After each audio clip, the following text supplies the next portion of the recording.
Hello? My dad's attacking my family. Your dad is attacking your family? No, my dad.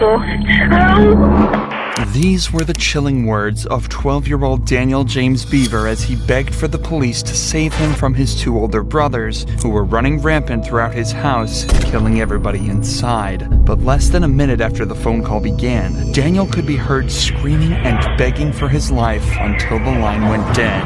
Police arrived at the scene quickly and were greeted by a gruesome scene that had played out all across the house. Blood was found smattered around the porch, and a faint cry for help could be heard from inside. The plea came from 13-year-old Crystal Beaver, but everybody else in the house, except for 2-year-old Autumn, was dead. One of these surviving Bever children, a 13-year-old girl, saying her brothers were fascinated by mass killings for at least a year. Police heard commotion near the back door of the property and discovered perpetrators Robert and Michael Beaver covered in blood and smiling as if they were proud of what they had done. Robert was laughing and told police that killing more than one person had turned him into a god. Unfortunately, Robert's interrogation tape was never released to the public, but 15-year-old Michael's is fully available and gives us some insight into what drove these boys to commit such a brutal crime. I was hoping maybe you could kind of just go back at the beginning when all this started and kind of tell me what happened. A couple months ago, he started talking about Rampage and stuff like that. Okay. I didn't take it seriously at first, but then he started buying like body armor and stuff. Where did he buy body armor from? eBay and Amazon. Robert's room was found filled with weapons and body armor, including machetes, hunting knives, and daggers. Apparently, they'd been collecting all of this for months, but when their sister Crystal told their mother about it, she simply passed it off as normal, saying that boys will be boys, and there's nothing to worry about. She couldn't have been more wrong. The guns, where did he start buying guns from? He bought them online. I think the website's like Bud's Gun Shop, and he bought two Glock 41, and a shotgun. I forget, it's like a Moss boot, I think. Then he bought 250 shotgun rounds on eBay. And then I think he bought close to 1,000 rounds for the Glocks. Wow, okay. Where was he supposed to pick those? The ammunition, it was being shipped to the house. Knives and machetes were one thing, but guns and over 1,000 rounds of ammunition are a completely different matter. So once they'd ordered it to their house, they knew that their parents couldn't be home when it arrived. But what did they even need all of these weapons for? It doesn't take 1,000 bullets to kill 5 people. Well, it turns out that the brothers had a much, much bigger plan. Tell me more about making plans and what you guys talked about. Making plans, we all plotted every night. Why did he want to do it? Because he just, he says he hates everyone. He thinks society is pointless. And so he wanted to, beat, amount of other famous people like Columbine and James Deacon Holmes. So did you guys have a goal? Did you have a number? He just wanted, I think he wanted to kill 50. Okay.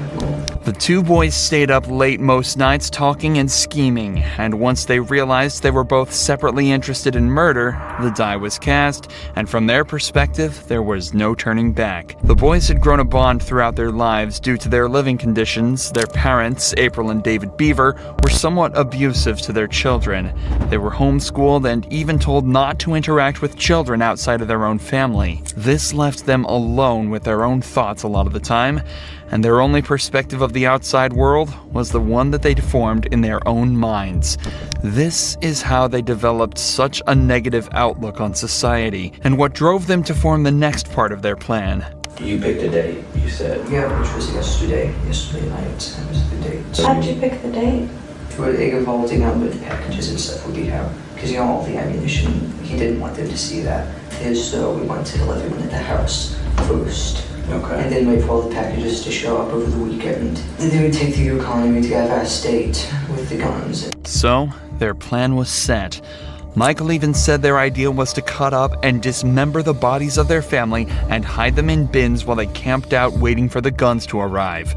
He even added the gruesome detail that they only left Autumn alive because they had planned to decapitate her with an axe a little while later. But of course, all of these ambitious plans fell at the first hurdle. So what was it that happened that night that caused everything to fall apart for the brothers? The murders began with Crystal, who had entered their room at 11:30 p.m. on the 22nd of July, 2015, to the sight of them gearing up with body armor and knives. Michael lured her over to his computer, and Robert slit her throat from behind. And so she fell down and started screaming. Yeah, when I kept stabbing her, I kind of freaked out because, and then my mom came in and she started yelling, call the police, get Dad.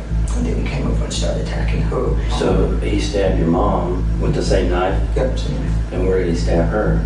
I think in the neck too. At this point, Crystal had managed to get up and stumble out of the door in an effort to escape, but Michael quickly followed her and dragged her back inside. She's still alive? Yeah, she was still screaming. And then that's about the time Dad came down.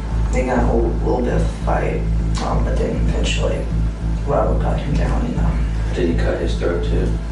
The three eldest members of the family were now well and truly out of action. With their parents dead and Crystal's throat slit, bleeding out on the porch, they just left their four younger siblings, the people they thought would give them the least problems. This is also where we rejoin the story from earlier, and Daniel is on the phone with police hidden in his room. I was sitting on the phone with the police. I grabbed the phone, which is my phone, got my phone. And then I ran into the kitchen and I smashed the underground. Which was your phone? Yeah, it was my phone. Now you don't have a cell phone anymore. Shortly after, Daniel too was stabbed 21 times in the back, shoulder, and chest. The final two victims were hidden in locked rooms, but Michael managed to convince them that Robert was attacking him too. This lured them out, and the brothers finished their attack by once more stabbing 6-year-old Christopher and 5-year-old Victoria to death. Throughout this interview, though, Michael has been placing a huge amount of blame on Robert, even at points saying that he was just standing there, letting Robert do all the work, and that he was only part of this in the first place because he knew Robert was going to do this anyway, and he wanted to be on his good side. I didn't kill anyone or hurt anyone. I couldn't do it, so I was going to let him, kill everyone. Yeah, but you stabbed somebody in the neck. I mean, I just kind of... How do you feel about what you've done now? I didn't like it. I mean, how do you feel about your mother? You watched her get stabbed, you cut her throat yourself, and you watched her bleed all over the place and scream. How does that make you feel? Think about it. Unfortunately, though, in his interview, Robert had absolutely no concerns telling the whole truth and nothing but the truth, eventually cluing the cops in that Michael may have had a larger part than he originally let on. The guys that are interviewing Robert kind of gave me a quick version of what he's saying that you did, and you haven't told me everything, okay? So I know you're not being completely honest. I'm just one of hundreds of people that are gonna look at this thing. We got the state police coming in, and every single stab wound that you inflicted, we're gonna know about. Everybody's been stabbed, and you both had knives, and we know you both stabbed everybody. So you guys are kind of at the same level. Who's gonna be honest and make this right? And who's a liar? Okay, which one do you wanna be?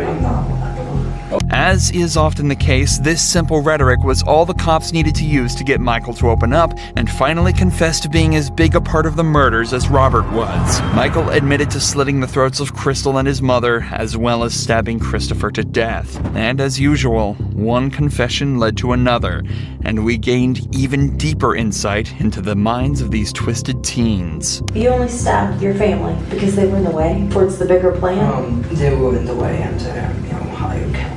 This higher count, I'm confused. Is this a game? It's kind of become famous, kind of good. It now fully comes to light that the murders truly weren't personal to any extent, and that the entire reason for this slaughter, and any that would follow, was just for recognition and fame. This became even more obvious when searches of the home revealed rolling surveillance cameras and storage drives with all of their plans saved to them.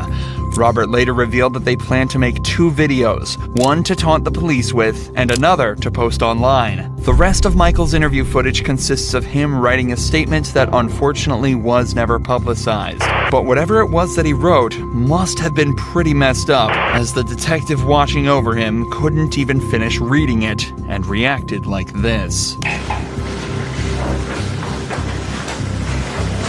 Of course, at trial, neither of the boys stood much of a chance, yet Michael attempted to plead not guilty on the grounds of insanity.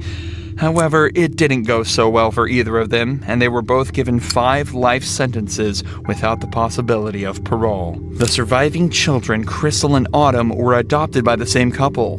But the fact remains that this once large yet reclusive family now exists solely as a foul legend on the conscience of every person that lives in the erstwhile peaceful town of Broken Arrow.